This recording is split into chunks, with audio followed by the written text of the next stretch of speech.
Well, welcome everyone to another OBDC virtual webinar and part of our series. Today, we're going to be talking about staffing secrets to hiring and retaining good people. And of course, we're going to welcome back Don Farrell to talk a little bit about it. I think this is a great time to kind of have the discussion. Hiring and retaining good people, Don, is going to be an issue for small businesses, especially in the coming months, maybe even the coming years, as people try to find new opportunities and see what's available out there in the working world as people come back from COVID. And so this is going to be an important topic, which we're going to talk about today with Don and also discuss it in a more broad sense at the end of the month as well. We'll tell you about that as well. I want to give you an introduction to Don Farrell, though, welcoming him back from another webinar in January. Don's been an entrepreneur since 1986. He grew up in the hospitality world that's fraught with employee shortages, an industry that's high in turnover and incredibly competitive. And Don's company, Fresh Revenues, works with many select clients in providing processes and tactics and strategies for finding and developing and hanging on to the best talent in the market. So we want to welcome Don Farrell to OBDC in our virtual webinar series, again, on staffing secrets to hiring and retaining good people. Don, how are you doing today? I am good, Taylor. Thank you very much. Great to have you. Well, floor is all yours. We're going to get started here and we'll pull up your presentation. Outstanding. All right. Well, Taylor's pulling that up. I just want to let you know that this is going to be probably closer to an hour or 70 minutes. So we're going to end a little bit early. And it's going to be really a lot of points for the head and hopefully stories that hit your heart. So you're going to hear points, you're going to hear stories. And the hope here is you have a lot of takeaways that you can use to better your business. Taylor tells me the vast majority of you that are watching today are small business owners. And that's perfect because that's the audience we're looking at. But you senior executives that are also online, you're going to learn a lot about this stuff as well. So I think both audiences are going to find this really helpful. Now, hopefully you received a link from Taylor on Friday that gave you access to a printout on the handout. So if you got that, hopefully you printed it out. If you didn't get it, don't worry about it. But my suggestion is you take notes. Why? I've owned a training company since 1986. So we've done thousands and thousands of training events. And we know for a fact that if all someone does is sit there and listen to someone like me or anyone for that matter, you're probably going to retain about 10%. That's all. Now, if you take notes on the stuff I'm talking about, your retention shoots up to 70 to 72%. So needless to say, it makes sense to take notes. Now, quick time out there, quick story. So I get to do a lot of large speaking events up until COVID, that is. And sometimes there's 10,000, 3,000, 1,500 people in the audience. And before I go in, of course, I'm working with the client and I'll say, now, by the way, I know you've got 5,000 people in the audience, but I need a handout in everyone's hands. And they're like, oh, no, Don, we're a green company. We don't do paper. And I say, you know what? I'm a green company too. And they say, well, what does that mean? It means I want these people to make a lot more money. So let's get them taking notes. And I've never had a client say, no, you can't have your handout. So handouts are smart. By the way, if you want to get your retention level to go up to about 94%, there's something you can do in addition to taking notes. And that is tonight, tomorrow, sometime in the near future, you're actually teaching the stuff that you learned today. When you teach, you learn. When you learn, you retain. So you can go from 10% orally to 70, 72% taking notes or 94% by teaching this stuff. All right. So hopefully that gave you enough time to get something to write on. Here goes. Slide number 1, please, Taylor. There you go. All right. So is today's shortage of finding talent something that happened as a result of COVID? And I'm going to give you my personal beliefs. And I don't have a lot of empirical data to prove this, but I've done in the vicinity of thousands of keynote addresses and breakout sessions and thousands of training events.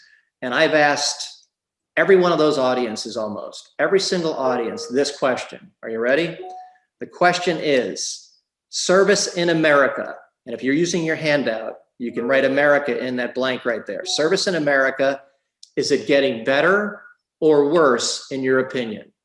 All right. Now, the vast majority, I would say 99% and greater, raise their hand and say what?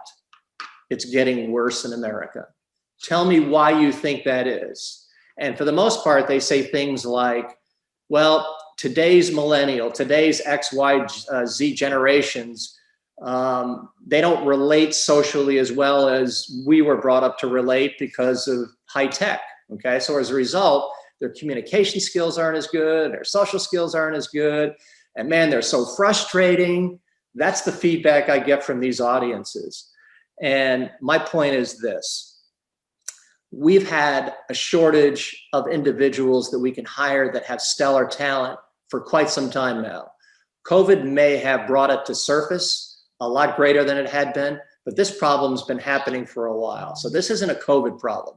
This is a problem that was created by us, you and me. We are the enemy, and we've got to be able to fix this. And the first thing we got to do is we got to stop complaining about the millennials.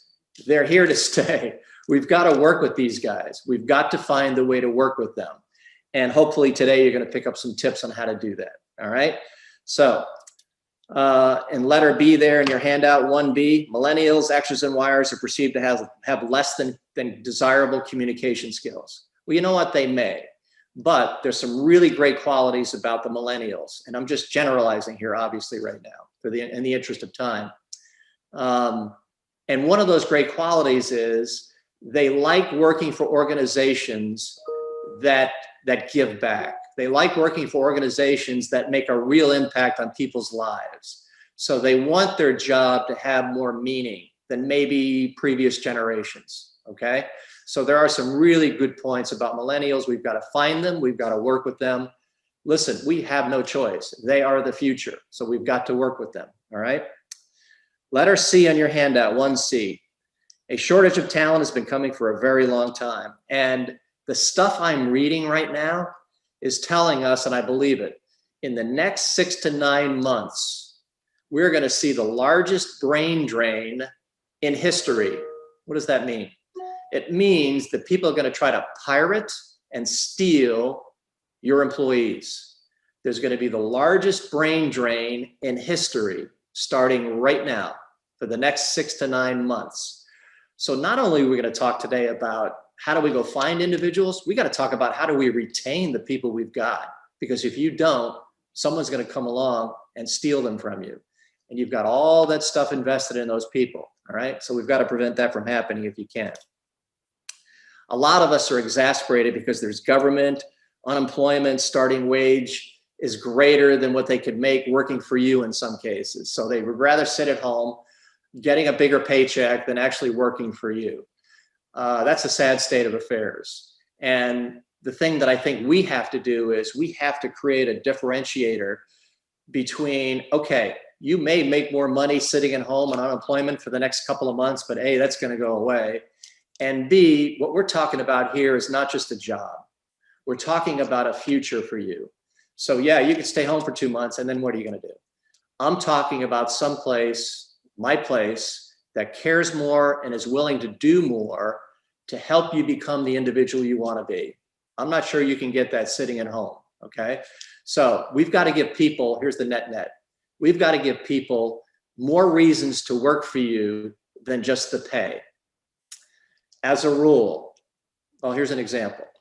I owned the largest training company in the world before I sold it in 2007. We had 383 associates. We had licensees in 55 countries.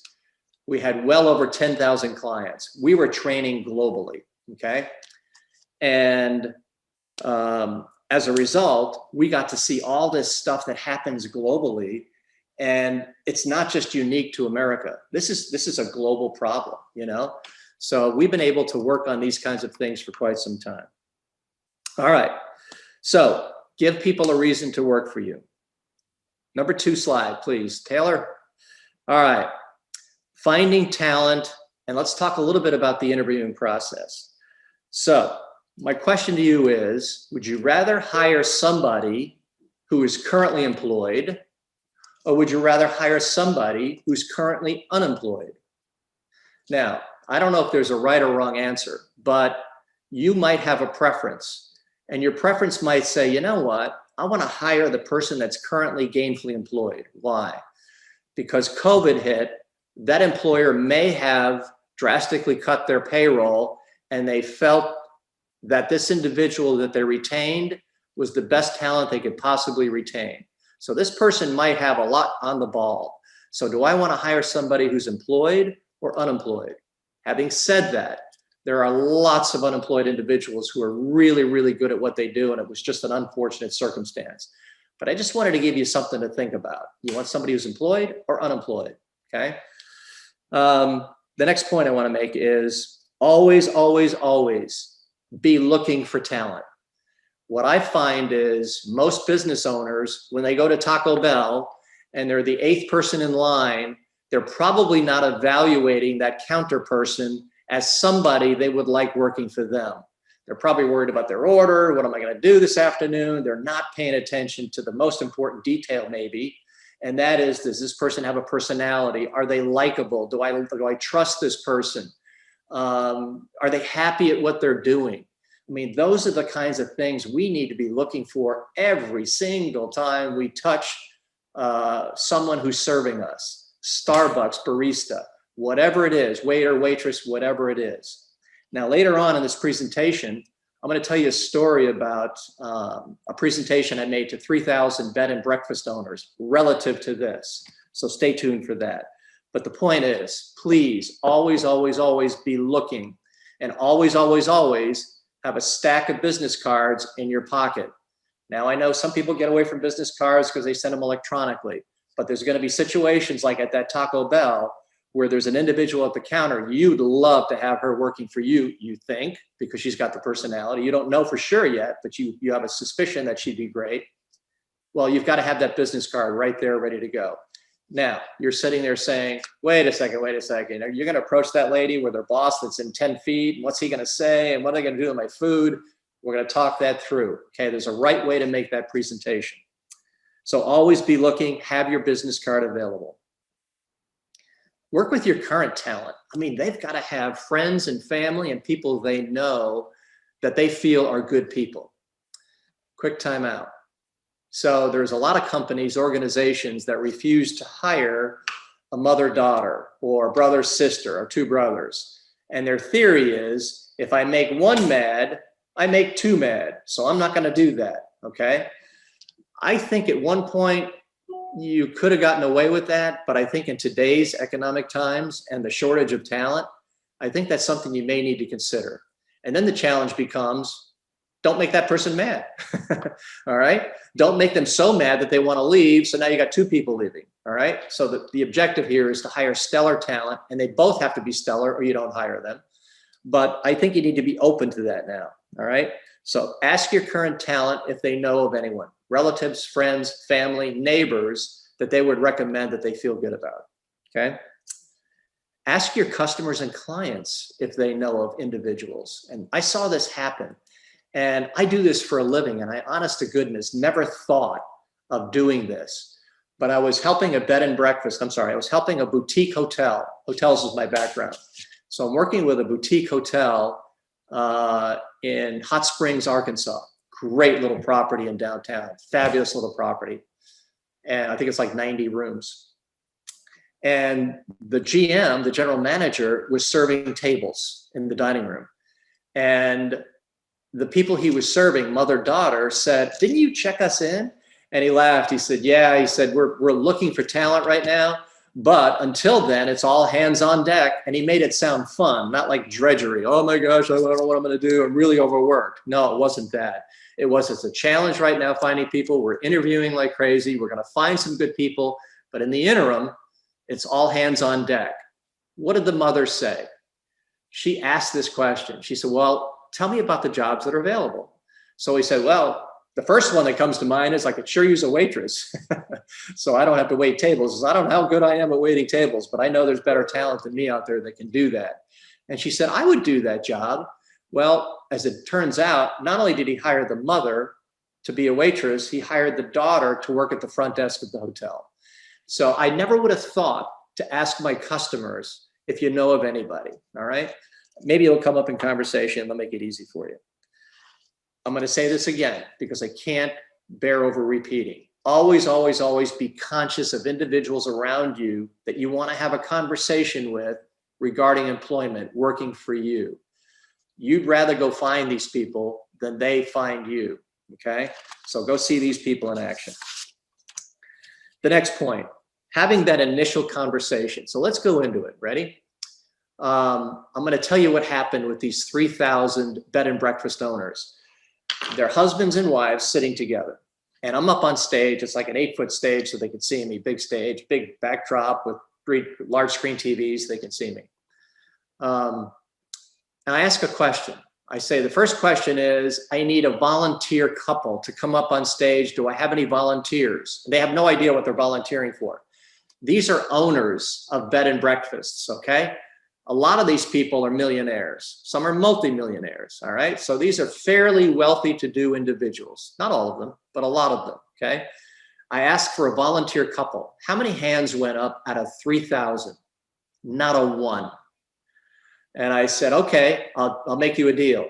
If you're willing to come up here and volunteer, I'll pay you $20. Now keep in mind, these are millionaires. I had about 1,000 hands go up for $20, all right? Which I thought was humorous. So I pick a couple, and as they worked their way up to the stage, what I did was I went behind the screen and I queued up the setup people, and they brought out a table for 2, chairs, table, linen, china, glass. Okay, obviously we're at a restaurant, right? I put the towel over my arm like a waiter would do. And I pull out the chair for the husband, I pull out the chair for the wife, and I take my lavalier off so they could talk into it. And I say, now, welcome to your favorite restaurant. Now, what would your favorite restaurant in the entire world be? And I put it down by the husband, okay? And he says, Applebee's. And the whole audience laughs. And I said, no, I mean, your favorite restaurant in the whole world. Like it's gourmet, it's fabulous. He goes, Applebee's, like, why wouldn't it be? Well, they laugh again. And he couldn't understand why they were laughing, but that was kind of a chuckle moment, right? So I said, okay. We're at Applebee's. I'm your waiter at Applebee's, and I've come and gone from the table. And because your wife is smarter than you, and he goes, yeah, okay, good. Again, they laugh. She recognizes, she says, honey, this waiter, this Don guy, he's fabulous, man. He would be great at our front desk of our little hotel. And you, the husband, said, wow, honey, you're right. We need to talk to this guy, okay? So the waiter shows up again for the 3rd time to check on your meal. This is your opportunity, husband and wife, to court me. Ready, go. Now, what do you think I ran into? I've probably done this 100 times. This one was fresh on my mind, so I'm talking about this one. I've done this 100 times. And every single time, what do? We feature vomit. We talk about, oh, Don, you're a great waiter. We have an opening at our front desk. We would love to have you work with us. You'll love us. It's a great place to work. Are you interested? Now, Don the waiter, what do you think one of his first questions might be? Exactly. Can I make more money working for you at a front desk of a hotel than I can working at Applebee's with tips? And I ask him that as a waiter, and I put the lavalier in the middle to see who's going to answer it. And he answered it. He said, yes, you'll make more money working for me at the front desk. And I turned around to the audience and I said, what do you think? And they're all yelling, no, there's no way you're going to make as much money as a waiter because of the tips they make as you do at the front desk. So I turn around and I say to the guy, are you lying to me? And he does this. Yeah. Again, they laugh. The point is, we're not ready to have this conversation, and we need to be. The conversation could look something like this. Hey, Don, you're a fabulous waiter. My wife brought it to my attention, and she's right. We have positions that are open in my hotel, and we think you'd be a great fit. Now, that's about as far as you're going to be able to go in that conversation. What you want to do now is to not have an interview, not do a sales presentation, not talk about features and benefits and all that kind of stuff. What you want to do is you want to set up a meeting with this individual if he or she is interested in having one. And my suggestion is you do it at a warm place. You don't do it in your office. Here's your desk, here's your chair. They're on the other side of the desk. There's a barrier between us. They're nervous. You're asking all the questions. They're on the spot. It feels like a one-way street. Get the picture? Why not have this conversation, again, in a warmer place, i.e. Starbucks? And you're sitting in two overstuffed chairs. There's a coffee table between the two of you, or a round table, and you're having a conversation. It's funny. I saw some research many years ago about why people drink coffee. If you remember why the first time you wanted to drink coffee, it wasn't because it tasted great, because I personally think it's an acquired taste. You don't go, oh, wow, this is fabulous. I got to have some more. You want to drink coffee because it made you feel like an adult. There was a warm moment somewhere in history that said, I drink coffee, I'm considered an adult. That's a good thing, okay? So there's some emotional connection to coffee. So sitting at Starbucks, now you could ask important questions. And we're going to get into what those questions look like. But what I really wanted to cover is you don't want to have an interview because Farrell, the waiter, has got to wait on tables and you can't have a lengthy conversation. It's difficult to have. So all you're trying to do is to set up a date and a time, if possible, to have that meeting at Starbucks, okay? So always be ready, have the right conversation ready. Focus on them. Too many times in this interviewing process, we're like, okay, let me tell you about the needs of the position. Let me tell you what this is. Let me tell you about the benefits. And let me tell you how much you're gonna make. And you're doing all the talking. It should be the exact opposite. If they're not doing the majority of the talking, then you're not interviewing correctly. Find out what's important to them, all right? Questions like, tell me what you like and don't like about your current job or any job you've ever had. Tell me something you really, really liked at every job or some of these jobs. Okay, cool. Tell me what you don't like. Now, you know what you may find, and I found this when I've done it, is as good as this person was as a waiter, they would say stuff like, oh, you know what I don't like? I don't like having to show up at a set time every day. Oh, I hate that, man. If I got to be there at 9 o'clock sharp every day, you know, that just doesn't do it for me. Well, guess what? The interview's probably over, okay? Because I need them there at 8:45, not 9 o'clock. And they need to be ready to hit the ground running kind of a job, right? So when you ask those kind of open-ended questions, I think you're going to find out more than these closed-end questions. You can ask questions like, what gives you purpose? Again, remember the millennial comment? They want purpose. They want to know they're working for a good company for a good reason. And they do good work for good people, okay? So what gives you purpose in life? What do you look forward to every morning when you wake up? Give me some life-defining moments, things that changed your life in either a good way or a bad way. Real open-ended, more concerned with them as an individual, not necessarily just their job skills, all right?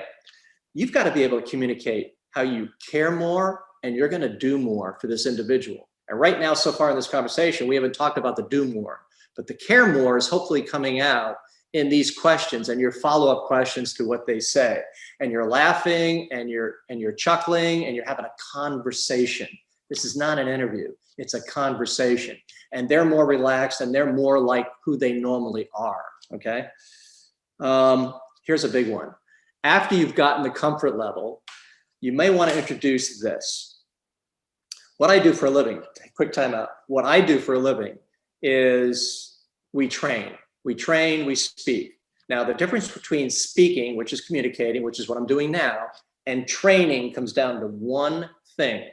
And that one thing is role playing.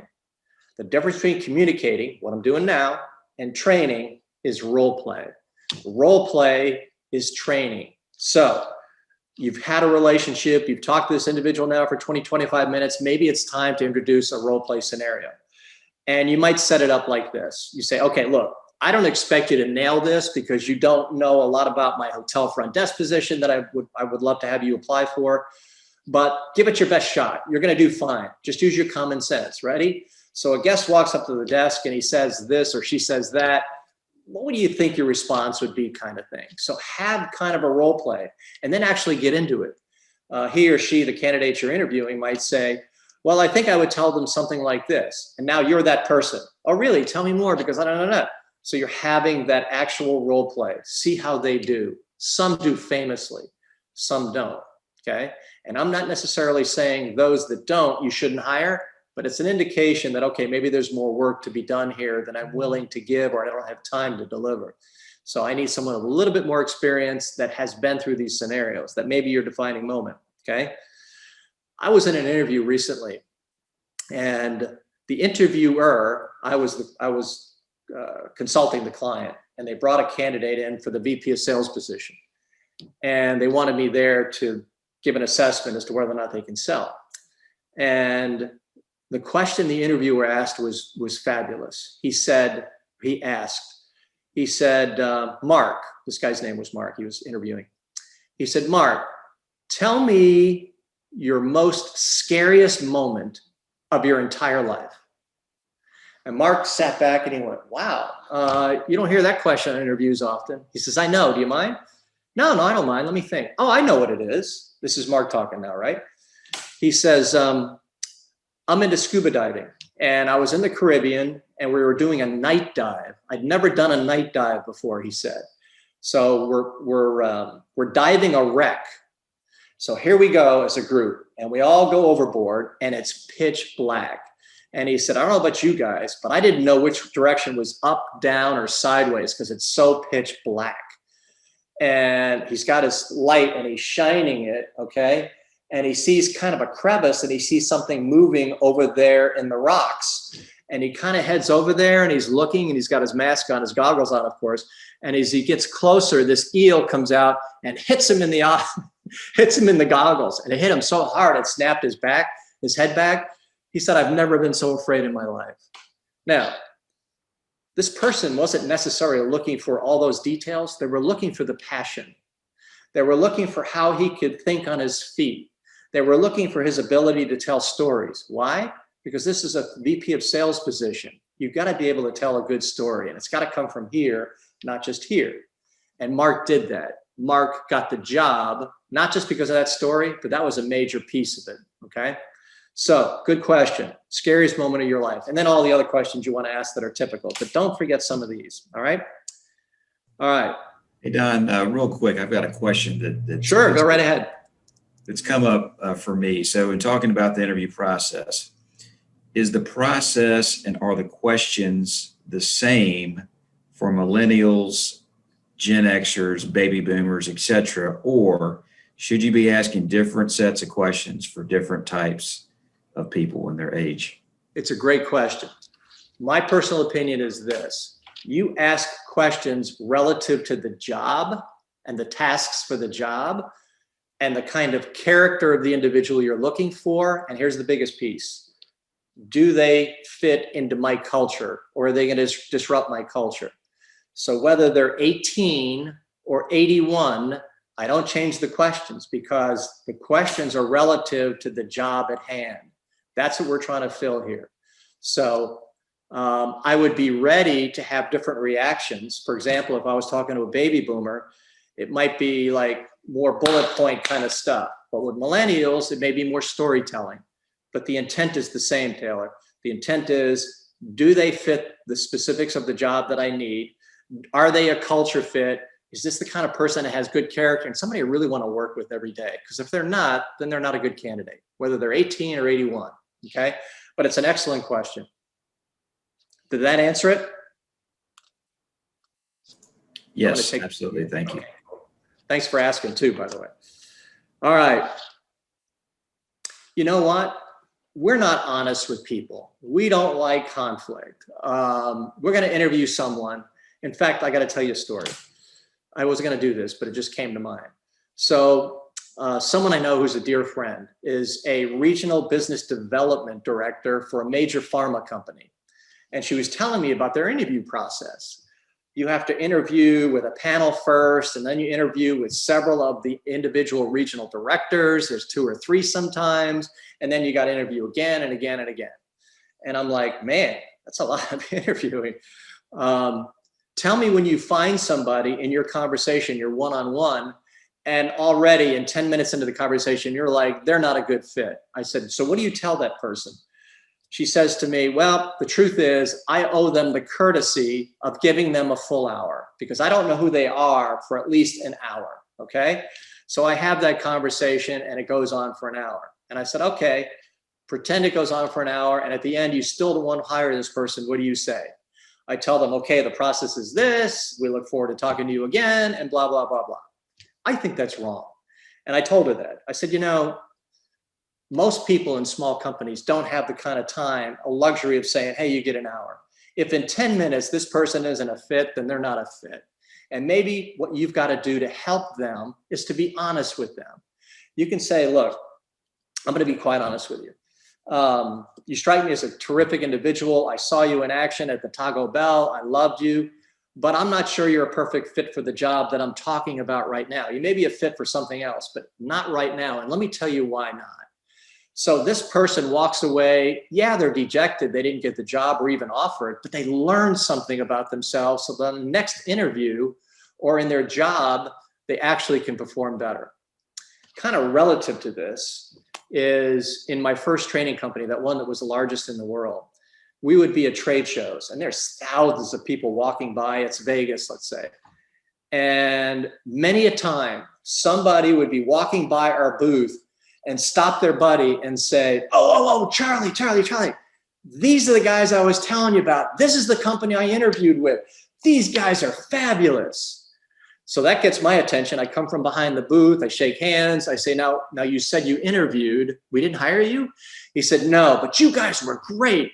You called me up and you said you didn't get the job, but let me tell you why you didn't get the job. It helped me immensely. Nobody was that honest with me. I love you guys.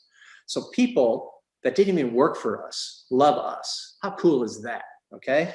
So on these interviews, be honest with these individuals. Don't be ugly. Just be honest. All right. Help them help themselves. The third point I want to make, if you're doing your handout, it's number 2, Roman numeral 3. What makes you as an organization unique? Why would I want to work for your company? I mean, you make widgets. I mean, that doesn't sound very sexy or exciting. Why would I want to work for you, kind of a thing? And you've really got to boil it down to just a couple of points. And I pray to God, I hope to God, one of those points is we care more and we do more for our people. Let me tell you some stories, okay? So what I find, quick time out, what I find is most salespeople are selling stuff. They don't do a good job of creating the why. The why ought to be the first thing a salesperson does. You know what they do instead? They talk about what we do for a living, how you can use it in your company, and oh, by the way, this is why we do it. I think it's just the opposite.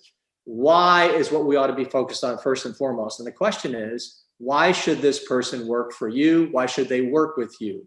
Okay, why should they work for your company? And you've got to be able to have a great answer. And I hope to God that answer is you care more and you're going to do more. So when I would make presentations, I was up against 2, 3, 10 other different training companies. I would say, what makes us unique? I could have said we're the largest in the world. We do more of this. We have more of that. We have this and this and this. People don't have, but I would lead with a why. Let me tell you the biggest reason why I think our company, the other companies are great, but here's why I think we're a little bit better. A story. And the story goes like this, true story. We had a call center, a contact center with 100 seats in it, and there'd be 60, 70 people in there at all times. And what they're doing is they're calling up the clients we just trained on how to sell their stuff and record the call and score the call against the skill sets that we taught. It helps that client stay accountable, measured. It makes training work. It's called reinforcement, okay? So on this particular day, this gal comes in and she's got these huge rollers in her hair. I didn't see her, I heard the story. In her hair, she's got a net over it. I didn't know women still did that, but I guess they do, especially this day, and you'll find out why. So she comes in and she's all harried and she gets in her cubicle and she starts typing away. And her next door neighbor kind of rolls her chair back and said, Mary, aren't you getting married today? And Mary says, yes, but I had to get these 2 calls done because I committed to it and I forgot to do them yesterday. That's how committed, that's how much we care. People come in on their wedding day to do their job. Those are the kinds of things I think that distance you from your competition, from anywhere else. I know people that lose employees and associates for 10 cents an hour, for 15 cents an hour. They go work for the competitor because they're making 15 cents more an hour. I'm not saying you should be the highest price. In fact, I made it a point. Every single company I've ever owned, we were never the highest paying. We were the best place to work at. That was our objective, but we were never the highest paying. And at the end of the day, as much money as you and I want to make, we want to be happy. And that's what we tried to do for our people. And that's what made the difference. Okay. So if you lose people for 10 and 15 cents an hour, shame on you. That should never happen. And I'm not saying you have to give more money, but you got to create a better culture so they don't want to leave. Okay. All right, let's keep going. Explain to this individual what your process is for hiring. Okay. By the way, this is our first interview. Here's what's going to happen now. Step 2, step 3, step 4. Are you good with the process? That person says, yeah. So they're not in the dark as to what's happening. Keep in mind, this person's interviewing with a lot of people, maybe a couple more. You're in the running. You're up against your competition. You're up against everyone else. Okay. So explain the process so it's not a surprise to these people. Employed or unemployed job sites that are really hot right now. I'm going to give you a couple, and you're probably familiar with most of these names, but I'm going to give you a recommendation on one in particular. Zip, Z-I-P, Recruiter. The second, of course, is LinkedIn. The third one is Monster. I'm going too fast, right? The fourth one is Flex, F-L-E-X, Jobs. And another one is Fiverr, F-I-V-E-R-R. Now that's what, 5 different online recruiting tools. The number one, by far, highly rated is Zip.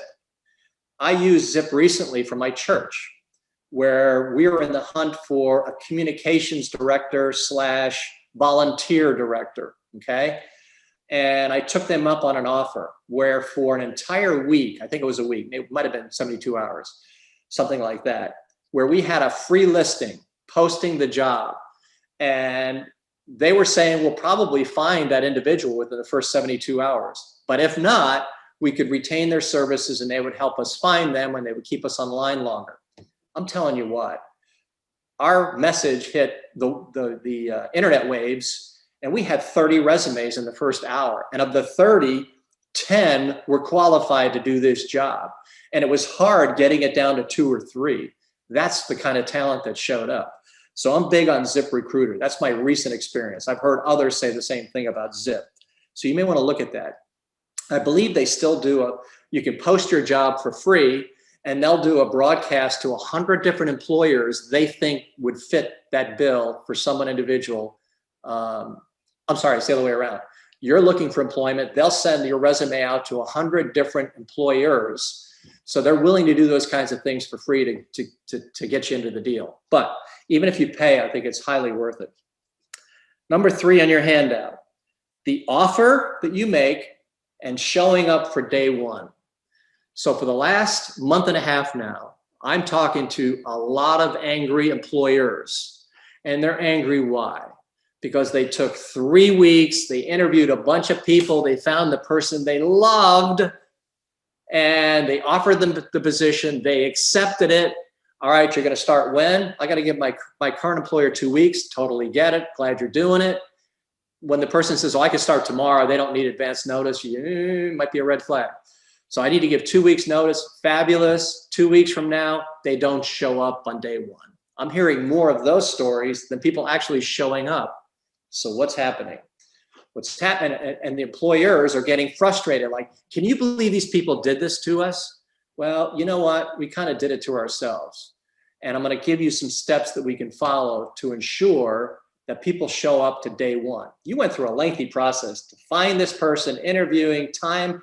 We're all bankrupt for time. The time you dedicated to making this happen, and now the person doesn't show up. And you're like, well, that must have been a bad hire because they didn't show up. Well, guess what? They've got the pick of the litter right now. And they can have all kinds of jobs, especially if they've got talent, okay? So you've got to earn it. You've got to be able to earn it. I'm going to share a book with you. And this sat on my bookshelf. Can you see that? This sat on my bookshelf for about 2 years. I finally picked it up at the beach 2 or 3 weeks ago. And I'm glad I did. As you can see, I've got a lot of stuff in here. And I'm only a third of the way through this book. I'm not even all the way through. But I want to read something out of this book. I want to read it because they say it better than I can say it. And I'm just going to give them credit for it because they deserve it. But they basically reduce life down to, get ready to take notes, life-defining moments. And they chalk it up to 4 different life-defining moments. The first one they call elevation. Elevation. And what is that? It's a love letter you received. It's a ticket stub from a concert or a play or something that you went to that meant a lot to you. It's cards, homemade cards from your kids. Elevation. And it makes you feel good. The second life-defining moment is insight.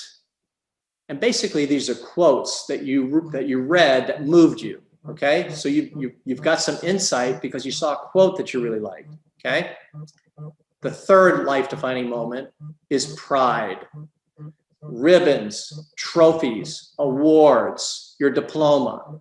These are things you take great pride in when you see them. You worked hard to get there, okay? You take pride in the accomplishment. And the fourth life-defining moment is connection. It's wedding photos. It's vacation photos. If your house is on fire, this is probably the thing you're going to go for first. So you've got 4 life-defining moments: elevation, insight, pride, connection. Now, why is that relative to what we're talking about? Because we're trying to get people to show up. We're trying to make these elevations and these insights happen even before they start working for you, okay? So I'm going to walk you through a typical day 1 of an employee. And I think most of you are going to agree that you've been part of this process as an employee, or maybe you're even guilty of some of these things in your own business. All right. John, give us the name of that book. Go right ahead. Give us the name and the author of that book. Oh, I'm sorry. It is The Power of Moments. It was done by 2 brothers, Chip and Dan Heath, Heath. Awesome book. Okay. I typically don't read books like this. I'll be honest with you. I like to read biographies and I learn from those individuals and I construct my training content around that. But I love, love, love this book. So pardon me for reading it, but it's better said here than I can deliver it. Here goes. It's day 1. You show up. The receptionist didn't think you were starting, and an Ethernet cable on the desk that she takes you to is there, but there's no computer. There's also a single huge binder. The chair still bears the imprint of the previous owner, like an ergonomic buttocks fossil. Thought that was cute. Your boss hasn't arrived yet. So you're given an ethics and compliance manual to review. The receptionist says to you, why don't you read over this and I'll swing back in a few hours. This is the receptionist saying this, right? The sexual harassment policy is so long and comprehensive, it makes you wonder a bit about your colleagues, okay? So eventually a friendly person from your floor introduces herself and whisks you around the office. They interrupt 11 different people to introduce you. As a result, you worry that you've managed to annoy all of your colleagues within the first hour of your employment. You immediately forget all of their names except Lester. Why? Lester just might be the reason for the sexual harassment policy. That's why. Does that sound about right? I mean, all of us have been party to something like that on our first day. We didn't feel special. We felt like a number. It wasn't what we expected. There's the bottom line. Was the job what I expected? Or was it better than I expected? That doesn't happen often enough, all right? The analogy they make is this. It's like treating a first date, this is a new employee, it's like treating a first date and you say to your date, you know, I've got some meetings stacked up right now, so why don't you get settled in the passenger seat of the car and I'll be back in a few hours. That's the analogy they create. Now, let's talk about a company that took this to heart and changed their day one. All right. So what happened is, they tell you the story in here. The global marketing manager for John Deere over Asia. Now that's India and China for the most part. Okay. So John Deere is trying to sell tractors in India and Asia. Well, guess what? Asians don't know John Deere. It's a brand they're not familiar with. It's not as well recognized as it is here in the States. Okay. So as a result, this global marketing director felt like when he walked around the business in Asia, the people weren't engaged. They didn't have romance about the product. They didn't know enough about the product. So he came back home and they developed their day one. And this is what their day one looks like. Ready? Shortly after you accept the offer letter from John Deere, you get an email from a John Deere friend in capital letters. Let's call her Annika. She introduces herself and shares some of the basics, where to park, what the dress norms are, and so forth. She also tells you that she'll be waiting to greet you in the lobby at 9 a.m. on the first day. When your first day comes, you park in the right place and you make your way to the lobby. And there's, yep, Annika. You recognize her from her photo, okay? She points to the flat screen monitor in the lobby. It features a giant headline, "Welcome Taylor," okay? Annika shows you to your cubicle. There's a 6-foot-tall banner set up next to it. It rises above the cubes to alert people that there's a new hire. People stop by over the course of the day to say hello to you. They're coming when it's convenient for them, and that's a good thing. As you get settled, you notice the background image on your monitor. It's a gorgeous shot of John Deere equipment on a farm at sunset, and the copy says, "Welcome to the most important work you'll ever do." You notice you've already received your first email. It's from Sam Allen, the CEO of John Deere. In a short video, he talks a little bit about the company's mission. And the mission is, ready, to provide the food, shelter, and infrastructure that will be needed by the world's growing population. He closes by saying, "Enjoy the rest of your first day, and I hope you'll enjoy a long, successful, fulfilling career as part of the John Deere team." Now you notice there's a gift on your desk. It's a stainless steel replica of a John Deere original self-polishing plow. It was created in 1837. An accompanying card explains why farmers love this tool. At midday, Annika collects you for a lunch off-site with a small group. They ask about your background and tell you some of the projects they're working on. Later in the day, the department manager, who is your boss's boss, comes over and makes plans to have lunch with you next week. You leave the office that day thinking, "I belong here. The work we're doing matters, and I matter to them." So they introduced this to India and China. And what happened in Beijing was the employees were so enamored with this, they asked if they could do it all over again, their first day. That's how much they liked it. So you may be a single entrepreneur looking to hire an employee or 2 employees, and you are the CEO, so you're the one that has to deliver this stuff. So make it work for you, but you can see how the story lends itself to anybody of any size in terms of company size, all right? So when you start hiring individuals, you can take this into account. So I hope this worked for you, that worked for you. And by the way, there's so many good stories. And again, I'm only a third of the way through, so highly recommend that book. All right, so let me condense some of the things you heard. So in your handout, number 3, letter A. So you've had the phone chat about we're interested in hiring you. It's followed up with a video offer, then a written agreement maybe. You find out if they have friends or family that would be interested also in working there.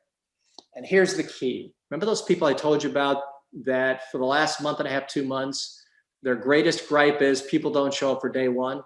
You've got to stay connected. You've got to stay connected. And I don't mean just, hey, how's your day today?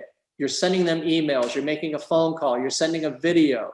The video is a bunch of employees you'll be working with that say, hey, can't wait till you get here, Taylor. We're looking forward to it. Okay, your seat's ready for you. It's constant contact with this individual so they don't lose sight of who you are.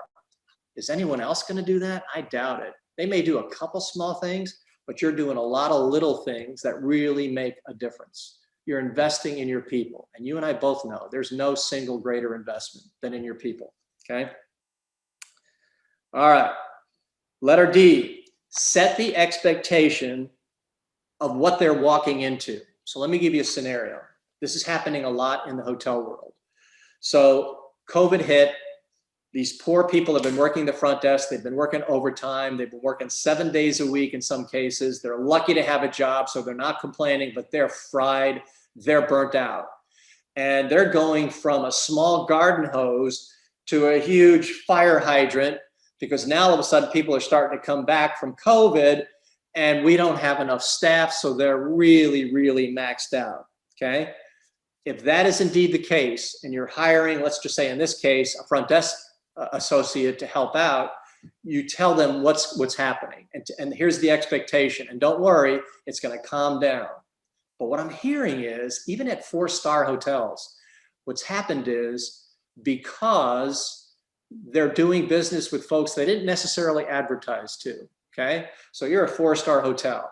You're not used to people checking in with a 12-pack and throwing the beer cans out on the front lawn, but that's what's happening. Okay, why? Because they were desperate for business. Any business was good business in the hotel world during COVID. That's how bad it got hit, okay? So these individuals might come to the front desk and you've got a lobby TV, and on the TV is CNN, and they're complaining profusely because it's CNN and it's not Fox. So you change it to Fox. And the next person checks in and goes, what's with the Fox? Where's CNN? These poor front desk associates have had the snot beat out of them, okay? So if indeed that's the case, that this person's walking into a situation that's similar to that, be honest with them. You don't want them leaving after the first day. Okay, so set the expectation, but also give them hope, and that's the next item. Keep the faith. Keep the faith, and I promise you this will work out. And we'll laugh about this someday, about how tough our customer was on us, okay? So keep the faith. It's going to get better. And there's things you're going to put into place so they can vent. We're going to talk about that in just a bit. I know clients that are giving people a signing bonus. I saw the other day where Cracker Barrel is paying their waiters and waitresses $500 after the first 30 days of employment. Now that's not a signing bonus, but I know people that are. They show up to day one and they just made 150 bucks. I know employees who I've helped interview call me up and said, you know, they told me I was going to make $14 an hour. And when I got there today, they upped it to 16. So that's happening. And I'm not saying that's what you should do, is up their salary right away. I'm a big believer in, if they perform and they justify it and there's return on investment, then they're worth it. So I think there's some merit in having a 30-day or a 60-day calendar that says, if they make it that far and they're the stellar individual I was looking for, I'd be delighted to give them that raise. I'd be delighted to give them a signing bonus. But you may be in such a competitive industry where you feel compelled to do it because a lot of people are doing it. I hope not. I hope people work for you because they want a career and they want to work for someone who cares more, okay? That's who I hope you're finding. Another thing, and I hear the employees and the people who are prospects complaining about this all the time. You make a job posting, okay? And you say, mail your resume to the following location. Put a link on whatever you're advertising in. Put your link there so they can go right to your site. They don't have to take an extra step to go find you. That frustrates millennials to no end. They're looking to click once or twice and be where they need to be. If you've got 4, 5, 6 clicks, or you got to go to a separate site to send your resume in, it's probably a mistake, okay? It's day one. I love that banner idea that John Deere used. So it's a banner so that people can come over and welcome you to the company when it's convenient for them, okay? I love that idea, so I wanted to reiterate it. A message from a senior type individual. It doesn't have to be the CEO, but it's more impressive when it is. And tell them how excited you are they're here. John Deere took it from being a tractor to being a tool that's feeding people, especially in India, especially in China, okay? So it's a tool that helps to feed people, sustain individuals. That's a more emotional reason for working here than just selling tractors, okay? All right, lunch with your boss. I mean, that first week, the first day maybe, you're having lunch with this individual. This is a personal approach, not just a business approach. Let's take a quick time out there. I was of that old school as well at one time. I had separation of church and state, meaning your work life stayed at work or you brought it home. Didn't matter to me. I hope you didn't bring bad work at home. It was happy work. But your personal stuff, your problems at home, stayed at home. You didn't bring it to work. That was the motto. I don't think you can do that today. I think as an individual, you have to care enough to be able to want to hear if they've got personal problems and personal challenges, okay? Why? Because it impacts their performance, whether you like it or not. You can say compartmentalize it, forget it when you walk through the front door. That doesn't happen. They're still thinking about stuff that's going on that's affecting their job. So if they have an opportunity to vent to someone or talk to someone and get bounce off ideas, why not? Okay? You care more, you're doing more. All right. Set expectations on both sides. So what do you expect from this individual? An individual, here's what I hear you're expecting from us. And oh, by the way, let me add to your expectation list what we're going to be delivering to you. Employment is a two-way street. Too many times I see interviewers treating it as a one-way street. If I was interviewing someone and I asked all the questions I wanted to ask and we're having a dialogue and they didn't have any questions at the end that I thought they should be asking, that would hurt their chances of getting hired. I want somebody who's going to challenge me and question me and talk to me about the culture. And you said this and you said that. And do you mind if I talk to some of your employees before I take the job? Can I even talk to some of your employees who used to work for you that left you that I could talk to about the job? Do you mind me doing that? I would love that if a prospect asked me that question. It shows me how sharp they are. Plus, if we're as good as we think we are, then we'll be able to deliver the test, all right? So, food for thought. I'm on page 6 of the handout. So, the gift idea, I think, was a great idea that John Deere used. So the gift idea is something that they're going to treasure. They're either going to leave it on their desk, and every time they see it, they're going to remember day one, or they bring it home and it's on a shelf somewhere. It's not something that gets thrown out. It's something that has real shelf life. All right. So you want to know, it's day one, it's day two, it's day three. You want to know early on in the process, their first impression of things, okay? Now, are they experts at their job? Far from it. But it's really interesting to get their first impressions of things. They catch things that we've looked at for years and didn't know was a problem, okay? So sit down with them at the end of the day for the first couple, 3 days, as long as you can, and say, all right, anything new that jumped out at you today that was especially good or especially not so good? And work on the not so good, obviously, and keep emphasizing the good stuff. So get that early impression, get their input, okay? I remember the days, I started in the hospitality world at age 15, washing pots and pans. And never once did somebody come to me and ask me anything about the business. Why? Because I'm a pot scrubber. What do I know? You're a housekeeper. You clean rooms. What do you know? You know? Well, guess what I know? If the chef would have come to me and said, hey, Don, what is the food people like the least? Meaning, what food do you throw away that's half eaten, partially eaten? What is the number one item? And I could tell them exactly what it was because I was the guy throwing it away. But no one ever asked me because they didn't care, okay? So care and get those first impressions. Get ongoing impressions. All right. So number 4 on page 6 in the handout. I think we're advancing the slide, I think. What if they don't show up, okay? I think we're on number 4. Sorry, Taylor, my bad. So what if they don't show up? Here's my suggestion. You thought they were going to show up. You kept in constant contact. You did everything you're supposed to do. They didn't show up. You make a phone call, and hopefully you reach them. And you ask, hey, man, we were looking forward to seeing you. Is everything okay? Well, I'll be honest with you. I took a different job. Okay, great. Congratulations on the new job. Can I ask you why you took that job over our job? Get educated is what people are looking for. They may be wrong and you learn nothing from the conversation, or they may be just a little bit right and you change your approach in the future, okay? So find out why people didn't show up or didn't want the job even after you asked them. Find out why not, okay? All right.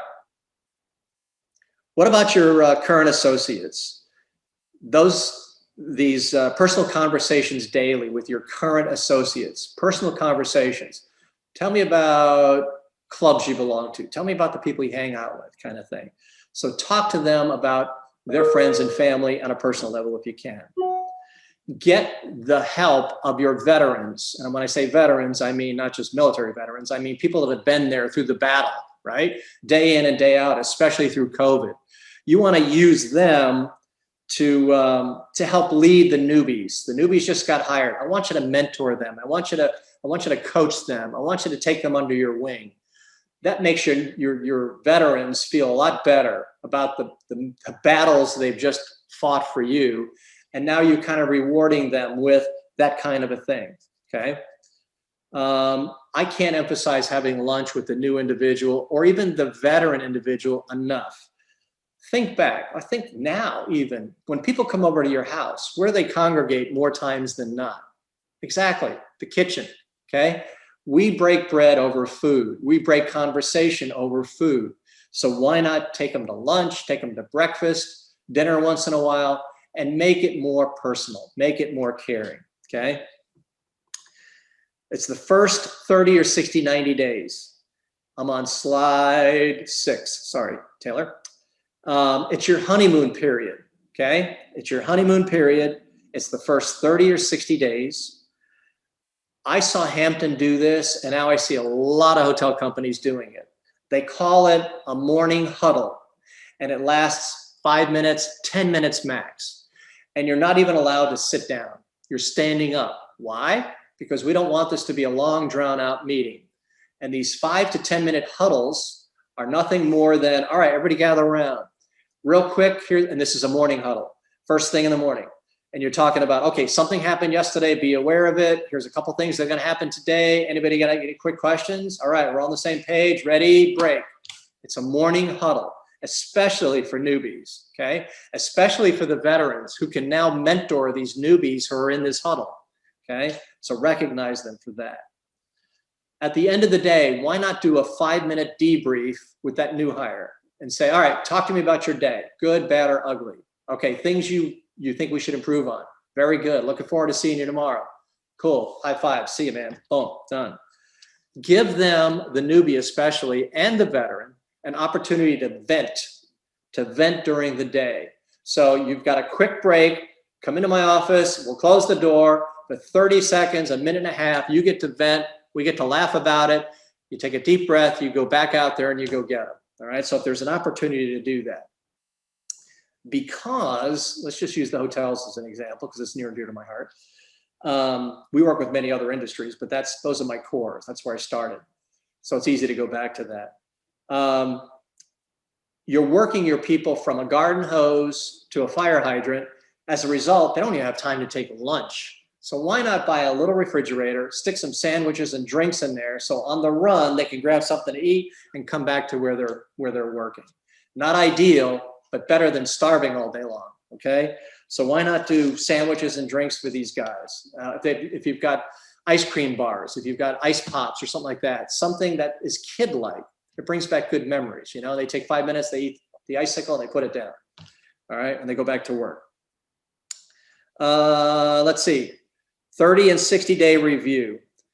That ought to be a fairly formal review. It ought to be written down, it ought to be tracked, things they need to improve on, things they're doing great, but you ought to have a 30 and 60-day review. Keep them accountable. You've earned that right, and now you're being accountable to them to help deliver what they need, okay?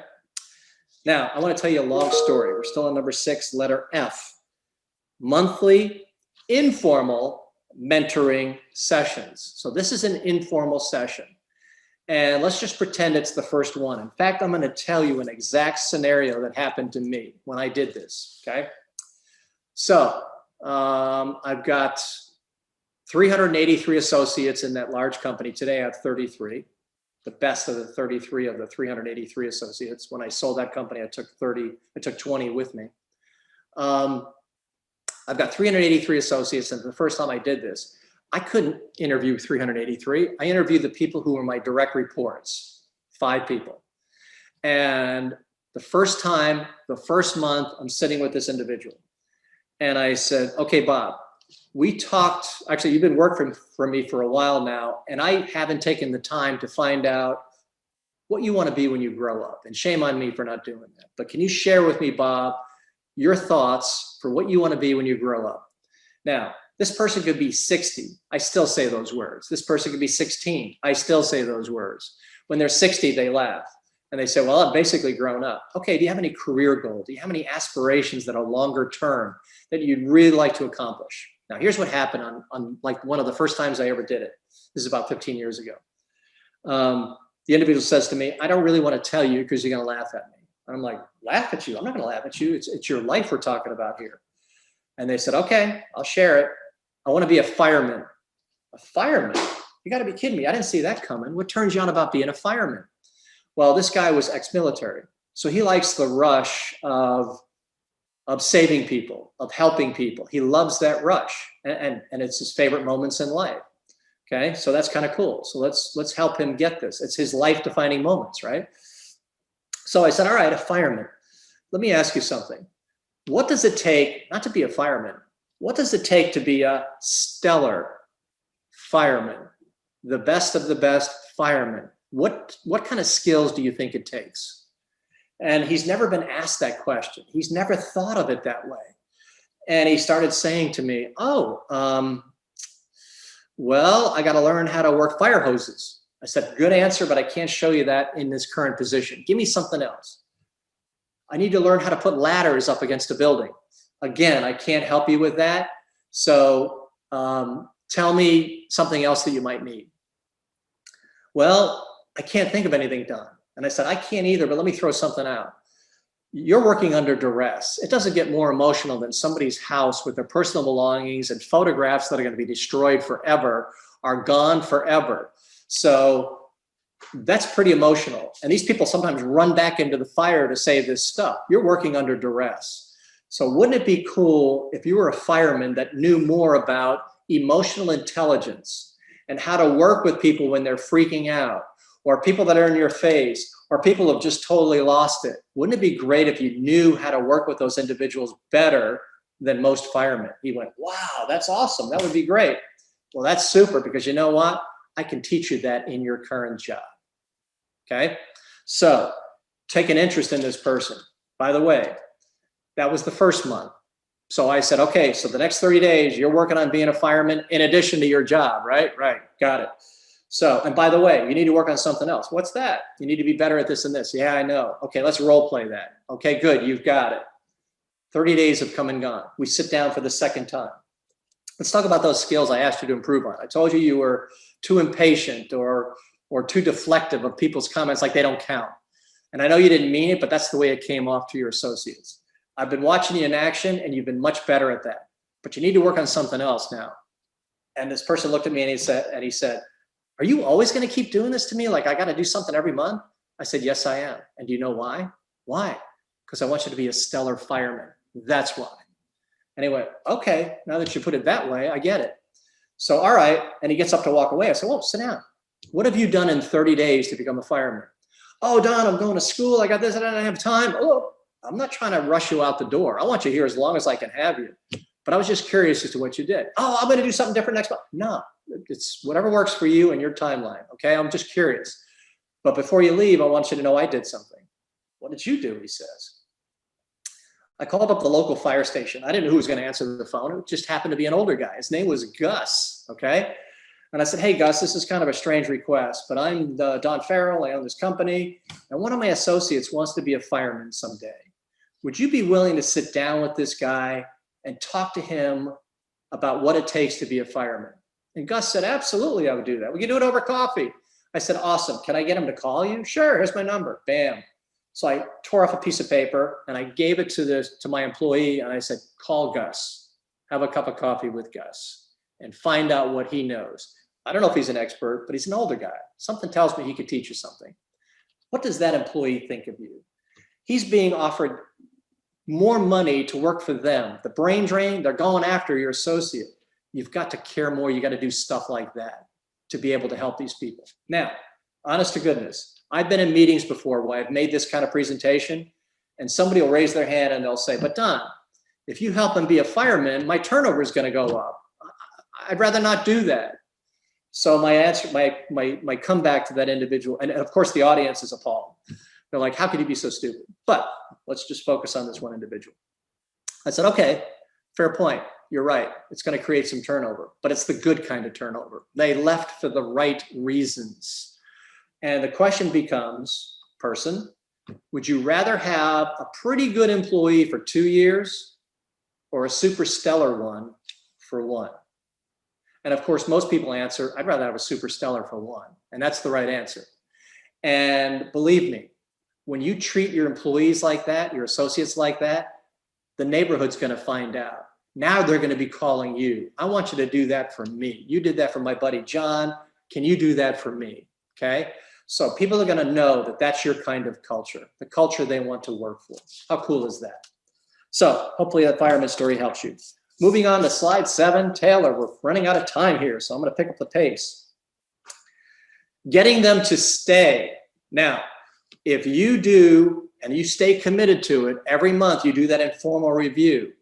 If you stay committed to doing the huddles, I promise you from experience, you're going to get more people staying. So continuing the mentoring sessions.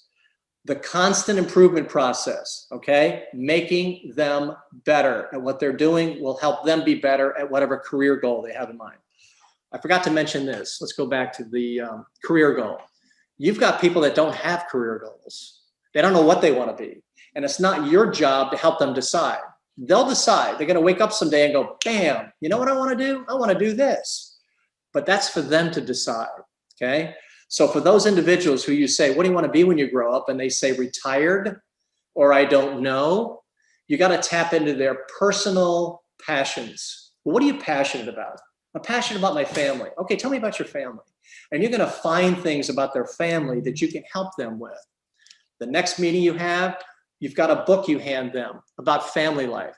The next month, you've got a person that talks to a social worker that helps families recover from bad situations, right? So every single month you're giving them a resource. Again, the message is you care, even if they don't have a career goal, okay? By the way, I find most of my employees that have a career goal are better employees. That's just a personal observation. Train your veterans to lead. I'm on letter number 7, Roman numeral 1. Teach them to lead. And you lead by example, all right? It's the best way to lead, the best way to see you doing stuff. There was a book written about trust many years ago that I really enjoyed. And it showed how our employees don't trust us as leaders. Why? Here's just a small example why. You say you're going to be at so-and-so meeting next Tuesday at 9 a.m. At 9:05, 9:07, 9:08, oh, bam, I finally show up. I said 9, I showed up at 9:08. Believe it or not, people don't sit there in the meeting and go, he is such a liar. But there's something in their brain that says, you can't believe every word this guy tells you. If you find yourself doing that, try to fix that. And one way to fix it is you say, I'll be there at 9 o'clock next Tuesday. And at 2 minutes to 9, something happens that keeps you from the meeting. You call into that meeting or you call someone's cell phone that's in that meeting and you say, hey, look, I just got detained. I'll be there as quick as I can, probably 10 after or so, but I had something come up. I'll be there at 10:10. Bam. He tells the group, you don't lose credibility. They still trust you. Trust is an important word, okay? All right. Let's shoot down to number 8. Slide 8, please, Taylor. They leave you after they've achieved the dream job. They became the fireman. Do yourself a huge favor. Celebrate it with the rest of your employees. Again, you want to show the employees that we want these people to be successful. We want them to realize their dreams, and we're willing to celebrate it with them. In the last page of the handout at the top, letter B, It says keep in, and the word is touch. You want to keep in touch with this individual even though they left you. Why? Because they may want to come back to you someday. I've had the most fantastic and stellar employees who are the employees who left me after 3 years to chase their dream job, only to find that a year into that dream job, it wasn't exactly what they wanted, and it wasn't the culture like we had it, and they want to get back in. Those people are better and smarter for leaving me than they did if they stayed. So stay in contact with those individuals. At least that's my experience. I hope you find it to be the same. You want to use your veteran employees who left you to accomplish their goals to be references for potential new hires. You ask your person leaving you, do you mind if I have a candidate or two call you and ask you your impression of the job? I'm not going to put the words in your mouth. Just be honest with that individual. Sure, I will. How impressive is that for somebody who's interviewing for a position? And how good does that make that employee who just left you feel about your business? Okay. Post something on Facebook. Celebrate this person's success. On your exit interview, I got to tell you a story. I live in Memphis, Tennessee. My company, it was headquartered in Columbus, and I did that on purpose because I wanted to focus on the things that were most important to my company, okay? And as a result, I wanted to be out of the office on a daily basis. So I would show up in Columbus 1 week out of every month, and we'd have our meetings, we would do things, and I'd blow town and focus on the most important things. If I worked out of that office, I would get dragged into the minutia, and I didn't want that to happen, okay? So one day I'm walking around, and this particular individual in the contact center really caught my attention. He was dynamic, he was laughing, he was engaging, I'd never seen this guy before. So I go to my partner, Steve, who ran the day-to-day business. I said, Steve, who's this guy? Oh, we got high hopes for this guy. Really? Tell me about him. He's got a career path. He wants to be a lawyer, la, la, la, la. Awesome. He sounds like our kind of guy. So I made it a point to introduce myself to this employee, right? I said, I hear you're stellar, man, and we're glad to have you. Please tell me that you're loyal to our company. He said, man, am I loyal? I love you guys. You're doing everything right. I said, awesome. About 3 months later, I get word, this guy left us. And I said, whoa, whoa, whoa, whoa, what happened? And nobody really had a good answer. And I hated that. That was our mistake. So I found this guy's number, caught him at home, and I said, so-and-so, me. He goes, oh, hey, what's up? Listen, you left us, and I got to find out why, man, because when you and I talked, you said you were loyal. He said, I was. I said, yeah, but you left. He said, I know, but I was loyal when I was there. You got to define what loyal is. You got to understand their perspective. And I didn't do that. So ever since then, I find out what loyalty means to them and let them know what loyalty means to me. And if we're not living up to our end of the bargain, then shame on us, and we've got to fix it, and help me fix it. Okay. So on the exit interviews, ask them why they left, ask them why they're leaving, and find out how we perform. Maybe they'll give you some last thoughts. All right, let's summarize, and then we're going to take some questions, please, Taylor. So on the summary, number one, this labor shortage, it didn't happen because of COVID. It existed many years before. This just exacerbated it, okay? Number two, always, always, always be looking for talent. Have that business card handy. Here's what I didn't do. Here's the conversation you can have with that Taco Bell person. Her boss is 6 feet away. So you can't walk up there and go, I want you working for me. It's not going to go well. But what you can say is, you see her name tag. Margaret, my name is so-and-so. I'm the general manager of so-and-so business, and I'm looking for people just like you. If you've got friends or family or neighbors that are just like you, I would love to have them working for me. So if you know of anybody, please have them call me, okay? Oh, by the way, here's my order. So now the manager's like, okay, he didn't try to steal my person. Well, you know what? Guess what she heard? She heard, ooh, this might be a better opportunity than Taco Bell. Or she loves Taco Bell and she's going to give you a reference. Hopefully that happens. So always, always, always be looking. Number three, that initial conversation, when you see him in action, it's got to look something like that. It can't be a long drawn out interview because you can't rush it. You've got to have that cup of coffee. Interview in a happy place. That's number four. Have a cup of coffee. Get to know the person. Understand if they fit your culture. Okay. Interview questions. What they liked and didn't like about their previous jobs. What gives them purpose? That was something we talked about. life-defining moments, and then role play with this individual, a couple scenarios that they're going to run into a lot in this job. We talked about day one and how to make day one look special. And we talked about career pathing them, which helps get them to stay. Or they'll leave, but in the interim, they were super stellar, much better than they would have been if we didn't help mentor them. And lastly, we talked about celebrating when they do become the person they want to be. In a perfect world, they want to work for you forever, but not everyone's going to feel that way. So there you have it, Taylor. I hope that helped our people online, and we've got time for final Q&A. So do we have any?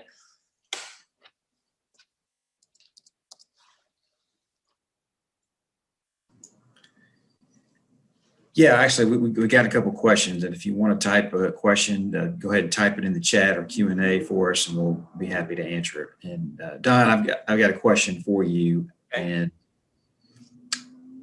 economists have said that the Great Resignation is coming. Up to a third of people in employable situations are going to be looking for better opportunities. One of the reasons listed is flexibility. People have either worked from home during COVID or had some kind of modified schedule, if possible, from COVID, and they're still looking to kind of continue that on some level. So what is your view or perspective on flexibility and how that's going to work into the hiring and retaining people? Great question. So let's take those 100-seat call center people I had, right? Their job was to take this list of businesses that we trained and to call them and try to buy their business or service, okay? That was their job. So as long as they got all these calls done over the course of an 8-hour period, we didn't care when they made them, but they had to make them in this time period. We interviewed these 100 people to find out what they loved about their job. And me being an egomaniac, Taylor, thought, number one, they're gonna love our company. The number one reason for being here is you guys care about me, you love me, and la, la, la, la. You know what their number one answer is by far? It was the flex schedule that we gave them. Why? Because they're mothers and their grandmothers, and they had jobs at night or whatever it was. They loved the flex schedule. It was their number one thing. And that worked for our call center. That doesn't work for every job. You've got jobs that are customer facing, over a counter, making sales calls, whatever it is, and that flex doesn't work. They can't stay at home anymore. So it's going to be a little bit of a challenge, but where you can work flex into their schedule, it will be their most important reason for working for you, I believe. Did that answer that, Taylor?